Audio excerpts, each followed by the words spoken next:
वेदसे सुनवामसो ममराति यतो निदहाति वेदः स नः पर्षदति दुर्गाणि विश्वानावेव सिन्धुम् दुरितात्यग्निः तामग्निवर्णाम् तपसा ज्वलन्तीम् वैरोचनीम् कर्मफलेषु जुष्टाम्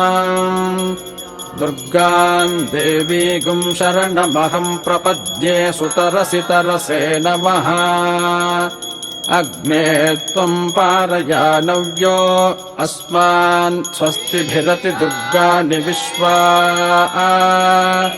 पूश्च पृथ्वी बहुला न पूर्वी भवातोकायतनयाय